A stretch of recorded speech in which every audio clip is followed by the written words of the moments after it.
নমস্কার বন্ধুরা, আমি কিছু কথা আপনাদেরকে বলতে চাই, আমার জীবনের কিছু কথা।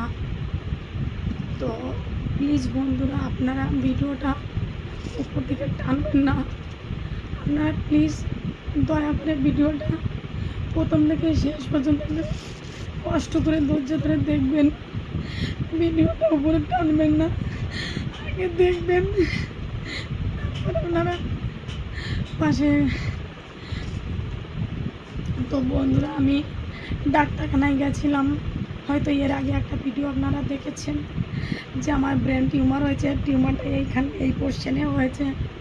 তো এটা আমার অনেক আগে থেকেই হয়েছে, আমি বাড়িতে কাউকেই জানাইনি, কারণ সবসময় যন্ত্রণা হতো, ব্যথা হতো, মানে প্রচণ্ড ব্যথা হতো। এমনকি ব্যথা যখন শুরু হতো তখন মানে 2 দিন 4 দিন 5 দিন একটানা থেকেই যেত, কখনো ব্যথা কমতো না।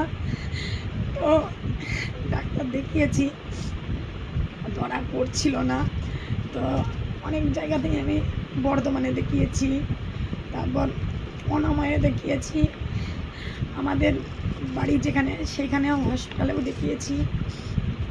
তাই এখন টিউমারটা এখানে পুরো ফুলে উঠেছে। তাই এখন ধরা পড়ে গেছে। এই দেখুন তাদের এক্সরে প্লেট, এই দেখুন টিউমারটা ধরা, এই দেখুন দেখা যাচ্ছে, এই দেখুন তার রিপোর্ট। এই যে ডাক্তার দেখিয়েছি, সমস্ত কাগজ ডকুমেন্টস আমার কাছে রয়েছে। সব হসপিটালের ডকুমেন্টস আমার কাছে রয়েছে। এটা হবার জন্য একমাত্র দায়ী আমার স্বামী, তার জন্যই আমার এটা হয়েছে।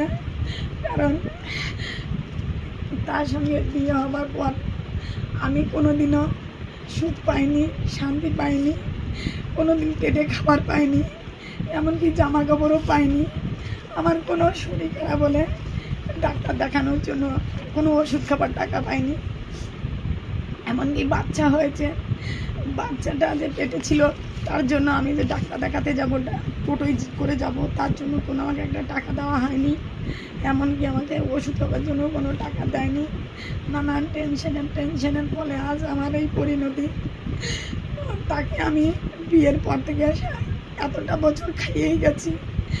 যতদিন আমি খাওয়াতে পেরেছি ততদিন আমি খুবই ভালো ছিলাম। এখন আমি খাওয়াতে পারি না, এখন আমি ভালো না। তো আপনারা বলুন, আমি আমার ছেলেকে বাচ্চাকে খাওয়াবো, ছেলেদের খাওয়াবো না আমি নিজে খাবো?